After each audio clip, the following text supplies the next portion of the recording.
Hello, welcome. Thank you so much for taking the time to join us today. My name is Ashley, and I am the Growth Marketing Manager here at SpyCloud. So, buckle up. Today, we are taking a journey to the underground to explore what is fueling ransomware in 2024.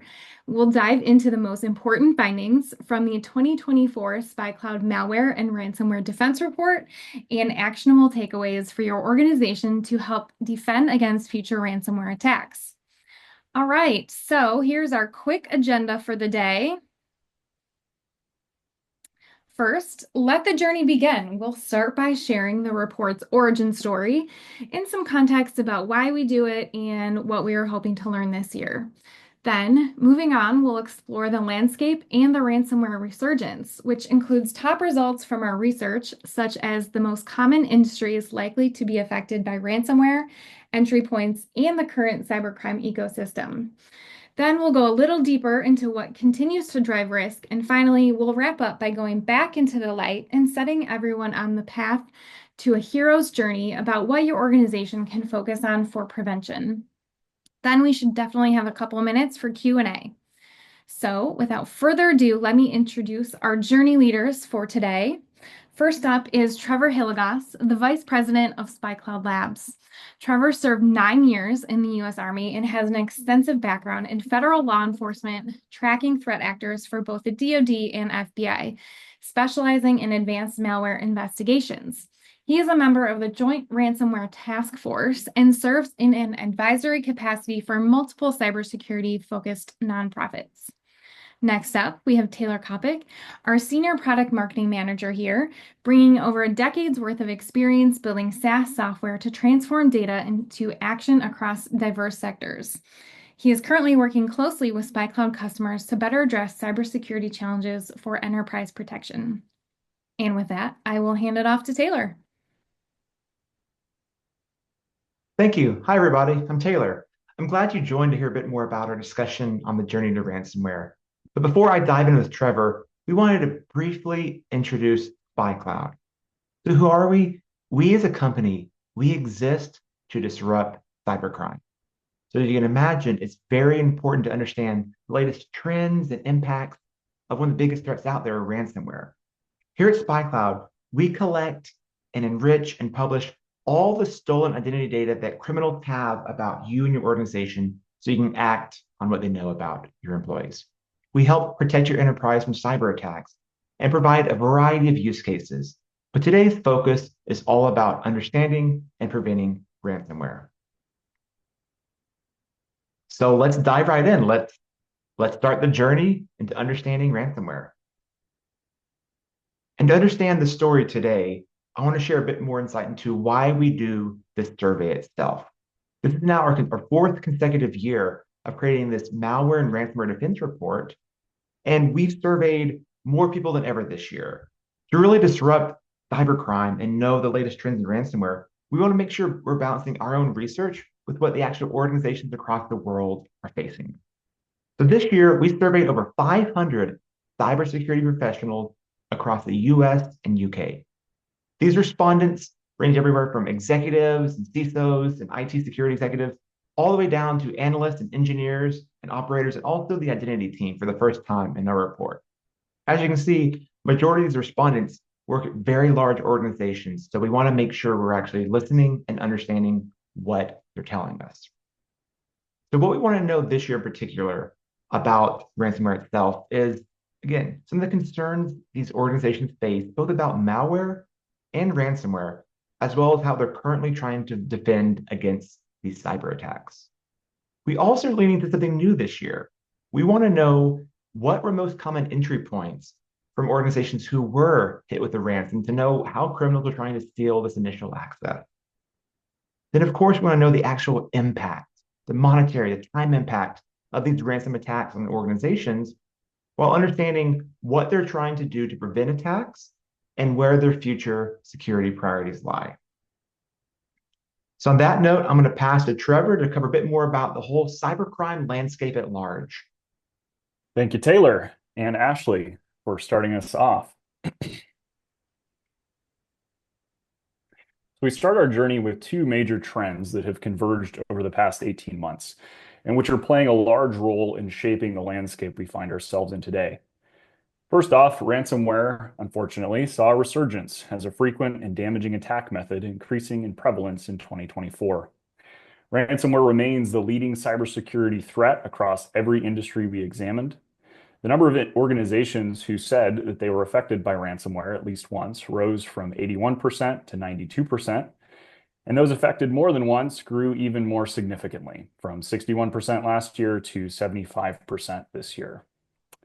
The average cost is almost $5 million, and unfortunately, our data shows that year over year, significantly more organizations paid a ransom, 62% this year versus 48% in last year's report.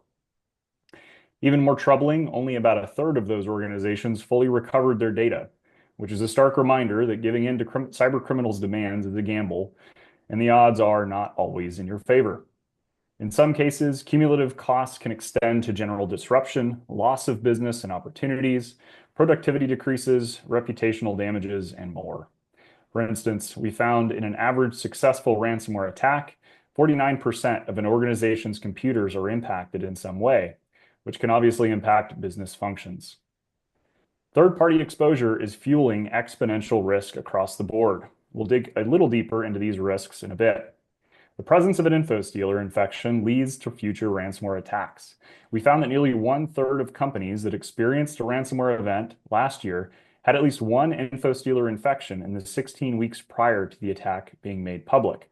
We'll definitely talk about that in a few slides. The second trend we saw is that more commonly, cyber criminals shifted to next-generation tactics, using data exfiltrated by infostealers to gain initial access for follow-on attacks like ransomware, which we'll also cover in short order. Now, the cybercrime ecosystem is vast, and we don't have time in this webinar to explore all of its parts. Nonetheless, let's quickly discuss some of the more significant components. Malware as a service describes the commodification of malware. Much like legitimate software as a service enables professionals to access tools and services that they couldn't code themselves, malware as a service enables less technical criminals to gain access to sophisticated malware and the capabilities necessary to launch it at an alarming scale. Install brokers work hand in hand with criminals, enabling their malware to spread far and wide. These brokers have a vast network of compromised websites and ads that can deliver malicious executables disguised as messaging applications, game cheats, free software, and more. Next up, the initial access brokers often take the proceeds of successful infostealer infections and resell that access, sometimes with guarantees, to other criminals, especially ransomware operators. Now, these brokers aren't limited to using data exfiltrated by infostealers. However, data stolen by infostealers remains a critical component to the access broker. Lastly, ransomware as a service enables large affiliate networks of criminals who often operate independently while still being able to benefit from established malware, command and control networks, and leak blogs. Taken as a whole, the cybercrime ecosystem poses a significant threat to our connected world. Let's talk infostealers. Our research highlights how infostealers have become a critical part of the ransomware supply chain. To further investigate this, we conducted an analysis of publicly announced ransomware events over the past year and correlated those events with infostealer infections that preceded them. What we found was alarming. In nearly 1/3 of the events we analyzed, we found at least one infostealer infection of an enterprise account, often including SSO or some other centralized authentication service, prior to the ransomware event. When we look at which malware families had the strongest correlation with a subsequent ransomware event, a few stood out. Lunacy 2 topped the list and is one of the most sophisticated infostealers on the market today. It also benefits from constant development and wide market adoption. Redline remains a juggernaut. However, it is notably less feature-rich than Lunacy 2. Nonetheless, as one of the older stealers on the list, it enjoys wide use in criminal communities and benefits from name recognition. SteelC is a relatively recent addition, but one that has been quick to adopt cutting-edge methods for theft and detection evasion. I'll also give an honorable mention here to Atomic, which is noteworthy for being the first Mac OS targeted infostealer to see widespread success in stealing data from Apple devices. And all of these infostealer families, regardless of their individual characteristics, are important because they massively lower the barrier to entry for cybercriminals. This off-the-shelf model for a variety of malware, and especially info stealers, enables even low-skilled or no-skill cybercriminals to steal fresh and accurate identity data in bulk, including login credentials, session cookies, files saved on a device, and that device's details. Basically, everything needed to impersonate an identity. So let's dive in a little deeper to these findings. What's driving risk? All right, deeper we go into some of the risk we see. So this year we asked those organizations who had been affected by ransom, again, not just the impact of time and money, but we want to know what happened before the ransom attacks. So we actually had information for these organizations of what were the entry points used by attackers to gain this initial access. So the top three that stood out among all the other data points, really number one, the continued reliance on phishing and social engineering tactics. Followed up by number two and three, all about third-party access and stolen session cookies that enable session hijacking. So in terms of general perception, no real surprise that phishing, social engineering still top of the list since it still comes down to people at the end. However, I think the focus only on remediating and handling that entry point is not the only way forward, since to fully combat the scope of ransomware attacks, we need to know a bit more about the other entry points that have really shown up in the data. And the second one being all about the risk of unauthorized third-party access. We've seen this a lot at SpyCloud, so I'm not shocked to see this marked so highly from our survey respondents. But as criminals look for all the ways to gain the upper hand in the malware landscape and launching ransom attacks, another opportunity is all about these malware-infected third-party devices and unmanaged devices. So of course, the respondents, the identity teams are really the most concerned of the risk this brings. From the survey, almost 100% of those surveyed really worry about the risks from third-party accounts that come from these malware-compromised devices. Primarily, these devices that are really outside of corporate control just make it so much harder to detect what's happening, much less remediate, because they're outside of IT control and visibility with limited security practices for these devices. Now, when you have access to these third-party applications, along with the ones you manage yourself on these unmanaged and third-party devices, there's so much sensitive information that criminals can use to gain access, advance privilege, then eventually deploy ransom attacks. However, we saw that teams really rank this capability and priority to really detect when there are infected third-party devices quite low compared to other tactics. Here at SpyCloud alone, and Trevor has more information on this, of course, last year we recaptured over 4.7 million popular third-party application credentials from malware infections. So whether they belong to an employer or a third-party contractor, criminals are using this access to really follow up with targeted attacks. We also saw that on average, a single malware infection exposed access anywhere between 10 and 25 business-critical SaaS applications. Scary stuff. So next generation account takeover, which uses session hijacking instead of relying on traditional credentials, allows threat actors to sidestep all types of authentication. They can bypass the process entirely. This includes MFA and passkeys or passwordless login. By hijacking user sessions that have already been authenticated, cybercriminals, including ransomware operators, become a clone of an illegitimate employee without setting off typical intrusion alarm bells. This greatly increases their rate of success in gaining access to an organization's network and systems to launch an attack. In our most important countermeasures to combat ransomware, data backup and endpoint or device protection have maintained their position on the list of the most important countermeasures from last year, while MFA moved up 6 spots to number 2 on our list. This suggests that MFA adoption is now more mainstream, but it's also a cautionary tale. Cybercriminals are adapting to current trends, and as we've seen in this past year, they're targeting MFA. With InfoStealer siphoned session cookies, they can simply hijack the session and bypass even the most robust MFA setup. Some critical session cookies can remain valid for weeks, months, even longer. A big target are session cookies for email providers, for example. Since many of these organizations don't yet monitor for cookies stolen by InfoStealer malware, let alone invalidate those sessions, a single infection could leave an organization exposed for a relatively long period of time, When leveraged by ransomware perpetrators, this access can come with immense consequences. Unfortunately, we expect to see session hijacking continue to gather momentum, and the more organizations are aware and prepared, the better off they'll be.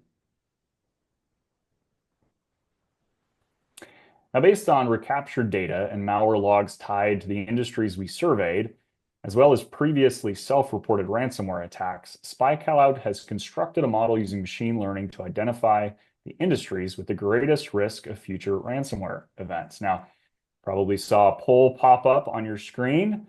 Go ahead and answer that before we continue. We're very interested to hear your opinions on which industry or industries is the most likely to be targeted by a future ransomware attack.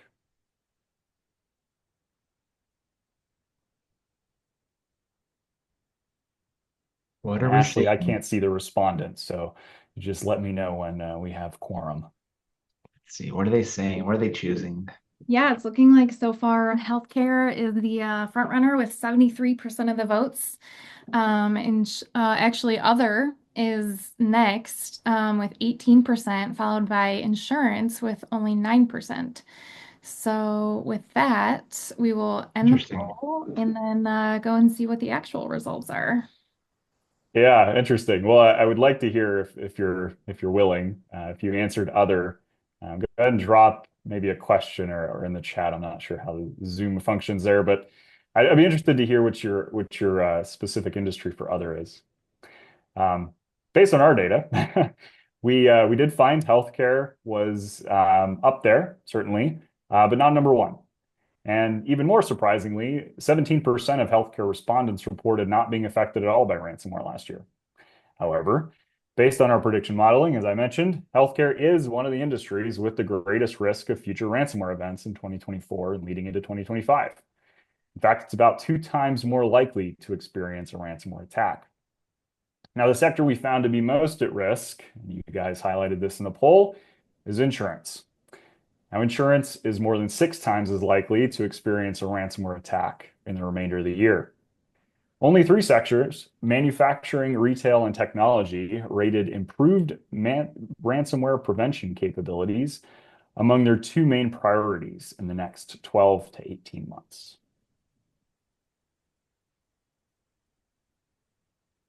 Okay, so now the positive part. As we now continue the journey into the light, we're going to talk a bit more about some of the optimism we saw from our own research and from the respondents and how we can help really prevent these ransomware attacks.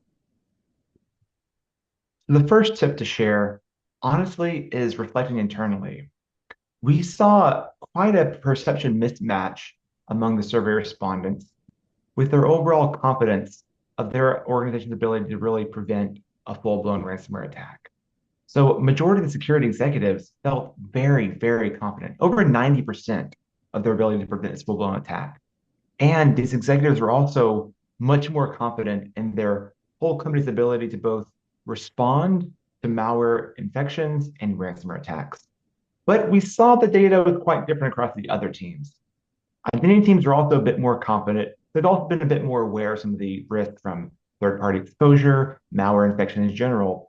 But we saw some disconnect with the actual operators, incident responders, and analysts being a little less confident.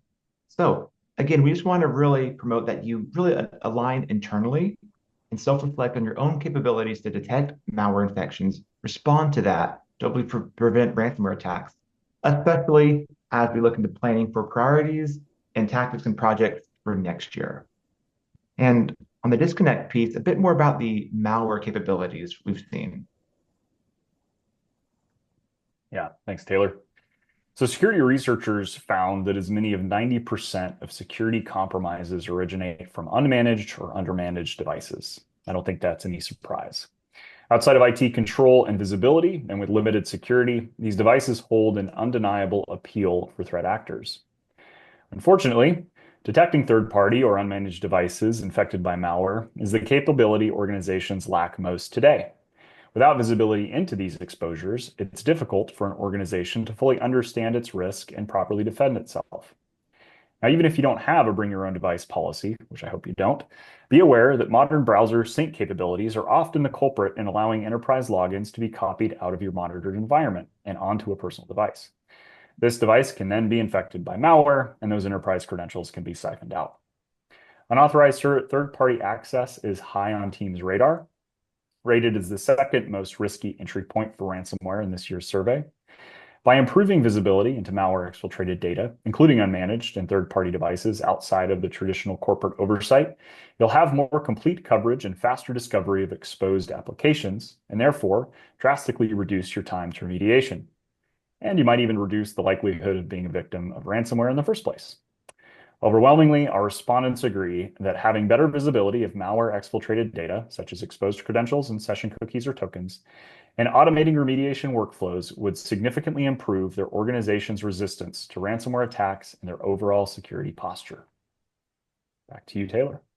Hey, another tip also speaks to the data, but we've also been talking about device all morning. And speaking of this data and this recapture stolen data, we believe there's a paradigm shift needed to shift away just from thinking about device focus, but more towards this identity-centric approach. It's really important to have visibility into all the stolen data out there to connect what makes up this holistic digital identity for your workforce and your supply chain. We've seen it quite often that criminals are now moving beyond traditional use of stolen username and password pairs alone for their attacks. Criminals now have this expanded data set to use to really increase the scope and veracity of their attack patterns based upon all the stolen identity records that come from a variety of sources of breaches and malware infections that criminals are now linking together to really help create synthetic identities, impersonated accounts, and have the information to really target this access that Trevor spoke to. Using everything from, of course, credentials and usernames, but PII, social handles, backup emails, street addresses, social security numbers. There's so much information that criminals are now targeting because, as you saw a few months ago, the massive NPD breach. This is all over our radar. We know the extent of one of the largest breaches in history, where SpyCloud alone ingested over 2.7 billion identity records associated with this breach. So I know my exposure. I know what information is now in the criminal's hands of my own past and blending my digital identity. But it's up to now that the security teams really move towards this identity-focused approach to have this timely, definitive evidence of exposed identity data to really go beyond the device to know that when there is an infection or exposure, you know all the pieces and all the assets that criminals are using to gain access to really prevent them in their attacks. And our final tip, as you can imagine, comes back to malware. We believe strongly that ransomware itself is a malware problem at its core. And there are some good trends, some good news within all the data and our own research. More teams, as Trevor showed, strongly agree they need this visibility into malware exfiltrated data. They have the right steps to get this data, and they're slowly moving towards adopting full remediation steps. But we still saw a lot of respondents say that the primary action is just a brute force, reset, and wipe situation. Well, that doesn't work when you're trying to address the larger identity access that criminals have, much less the risk of unauthorized third-party access and devices you don't manage. Trevor showed the risk of session hijacking. Now, we saw that identity teams really are more in tune with these identity attacks and more on the front line of detecting and preventing this. But we want to make sure you have this malware post-infection remediation playbook ready. And it comes down to two things. It comes down to really understanding and identifying all the exposed business applications that your organization runs, even those that you don't manage, but all the SaaS third-party apps, because that exposed access unlocks a lot for the criminals. But also it comes down to these active stolen session cookies and compromised web sessions.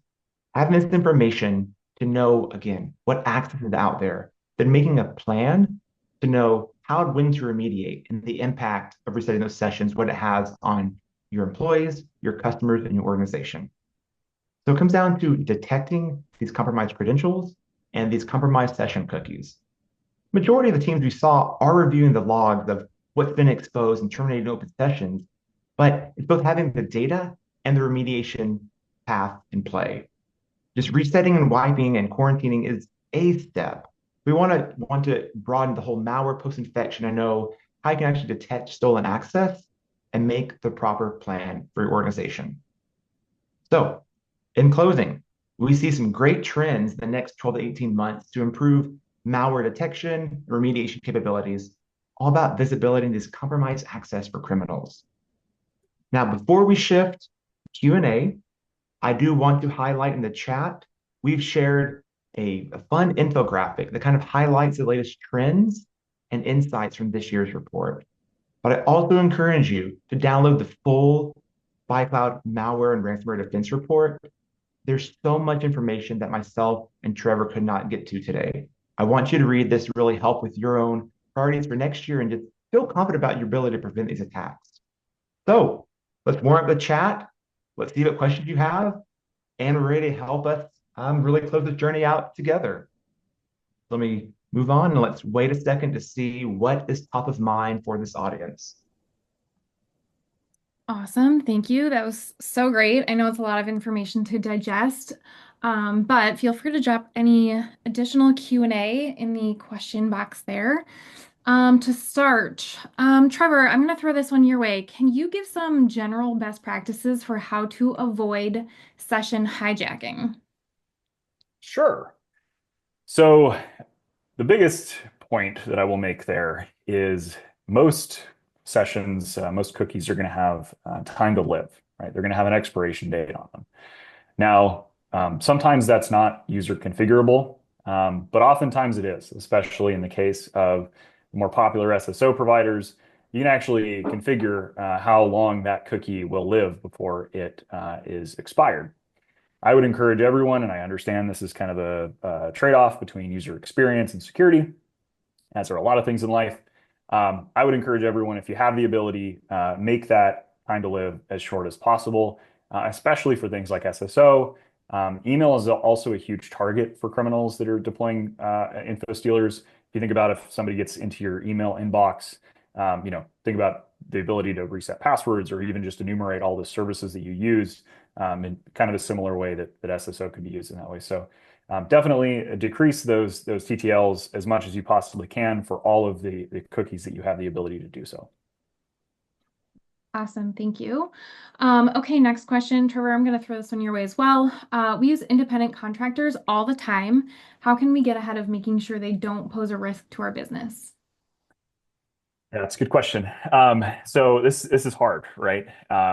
We have a pretty good way. We do pretty well at securing, the devices that we manage, the full-time employees that report directly to our companies. We can install endpoint monitoring. We can, monitor their device activity. Gets a lot harder when you have people that don't necessarily work for you as a company, or maybe they're not using, devices that you manage. So I would say the big thing right there is really of awareness, right? Be cognizant of the employee of the contractors that you're using. Obviously, limit their scope as much as you possibly can, but have some way of monitoring if and when they become exposed. And realize that might not actually include any of your domain information, on its face. We might not see a at spycloud.com email address if this is a contractor, but that doesn't mean that info stealer or whatever malware hit that endpoint didn't pull some proprietary information that it might have been downloaded and saved.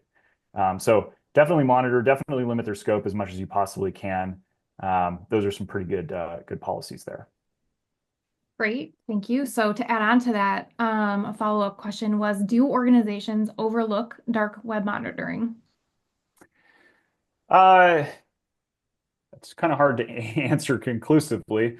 Obviously, we're a bit biased in that question too. I mean, I think it's easy to overlook. When we say dark web, it's really a kind of a misnomer, right? We're talking about obviously, yes, the dark web, Tor, ITP, whatever other networks exist, but we're also talking about clear web websites, right? Breach data gets shared on Twitter. We're talking about malware messaging applications, right? Telegram or Discord, for example. So it's a huge area to cover, and so being able to do that on your own is very difficult. Of course, that's why companies like SpyCloud exist, and we'd be more than happy to help you with that. But I do think it's heartening to me to see that more people tend to be talking about this over the past couple of years than historically. So there's more focus on this, and hopefully that will lead to more awareness that there are risks out there and how to remediate those risks. Awesome. Thank you. Taylor, I'm going to throw one your way. Of the key takeaways, if you had to pick one place to start/implement, which would you choose? Okay. Well, ever since the NPD breach, identity's been top of mind for me, both as a human, just knowing what's been exposed. I think it really comes down to this shift of thinking of identity access and all the information that criminals could use to really take over access of my life and my corporate access. So I think it really comes down to the data and understanding the connections criminals could make to broaden the scope into a digital identity. So again, if there was an infection on any kind of device for any kind of contractor or an employee, just knowing what's really stolen, what's available that's beyond just, again, my username, my password, to really think more about identity at large and understand how that can be used to gain unauthorized access, to then think, well, how would I detect this? How would I know all the assets that make up an identity to actually then, again, monitor and detect and get ahead of that? So, really, all about identity. That's been just top of mind for me. Awesome. Thank you. Trevor, if any stolen company data is detected on the dark web, could it be removed from there? Short answer, no. The internet is forever, for better or worse. Now, that's not to say that things fall off all the time. Things are posted on very niche corners of the internet, and maybe those get taken down or they're never archived. But really, in my experience, once data is exposed, whether it's exposed in a Telegram channel or a Russian cybercriminal forum or you know, Twitter, um, it spreads from there, right? The internet is highly transitive, and especially when we're talking about threat actor communities, there's this whole I could talk for hours about this. There's this whole ecosystem that it thrives off of criminals basically sharing information with each other. Sometimes it's for monetary gain, oftentimes it's for clout.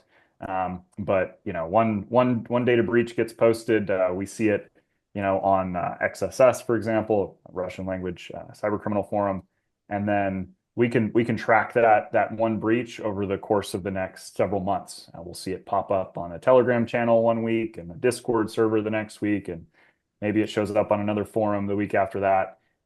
It kind of gets a mind of its own. So that's why we're really big proponents of the awareness part of this, because obviously there are certain things. If your social security number gets exposed, that's hard to change. But if it's a password, if it's a cookie, if it's an API key, typically we have a reset path, right? There's some way, either your IT administrator or maybe you yourself can go and change that password, invalidate that cookie, reissue that token. And obviously, it doesn't change the fact that that information was out there, still is. But the next time it gets shared, the next criminal that tries to use it, they're going to be a lot less successful. So when we talk about remediation, really, we're talking about awareness, identifying the exposure, and then doing whatever you can to make that exposure less valuable to the criminals. Awesome. Thank you. Okay, one more question, Trevor. If we experience a security incident/ransomware attempt, can SpyCloud be used to investigate the root cause? Hopefully. I can't speak to every single incident ever. SpyCloud, my organization, SpyCloud Labs, we're the research part of SpyCloud, and we collect a massive amount of data every single day, malware, breach records, phish data, et cetera. So, oftentimes we have had great success working with our clients to, identify where that initial exposure came from. If it's malware, we can give you that information and let you know what else was stolen at the same time, which can be super valuable, of course. In the case of ransomware, root cause analysis tends to, look for patient zero. What was the entry point? Like we covered kind of in the remainder of this webinar, a lot of times that's info stealers or some other malware, by way of maybe an access broker. So those are things that we can call out, definitely. And I mean, bottom line, look, we're in this fight together. I think everybody has to kind of be part of the same team for us to succeed. So We'll help however we can, even if that's just kind of looking at all the information and recommending some next steps. Awesome. Thank you. Okay, so yes, we will be sharing the slides or the video, I'm sorry, of this. We will get that out to you as soon as it is available. And then Taylor, if you could move on to the next slide. We have one more action item for you if you want to speak to that, Trevor. Sure. So this is a service we launched a while ago. Highly recommend everybody take a look at it. So if you're not aware, SpyCloud enhances critical aspects of your security defenses to safeguard your sensitive data against next generation cyber attacks. That's what we've been talking about this whole time. If you want to get a glimpse into the power of cybercrime analytics, you can start by checking your enterprise exposure. If you use this tool, we'll reveal real-time insights on exposed employee credentials that are in the hands of criminals and share the results, including any previously unknown exposures that SpyCloud illuminates. So in that question that we had about, can SpyCloud help me with RCA, definitely encourage you check your exposure and see what shows up there. That's a good place to start. So once you do this, you'll receive a custom exposure report. That'll include an overall security risk score for your business based on SpyCloud's data. That also takes into account malware infections and plain text passwords. We'll give you a count of malware-infected records associated with employee email addresses, which may indicate active infections and exposed active session cookies. We'll also share insights into third-party breach records, exposed executive and VIP credentials, estimated password reuse, and PII exposure for your employees. And we'll share specific breach and malware sources with details on when SpyCloud published the data to customers and the compromised data types. So if you have questions, you can absolutely find us during the networking session, or you can reach out to us by email. Okay, we had one quick question. I hope you can answer, Trevor. Is this GDPR compliant? Yes, it is. Okay, awesome. Okay, well, thank you so much to everyone joining us today. Please go check your exposure. And then if you have any other questions, please feel free to reach out. And I hope you all have a wonderful rest of your day. Thank you. Thanks Thank for coming, you. folks. Thank you. Have a great day.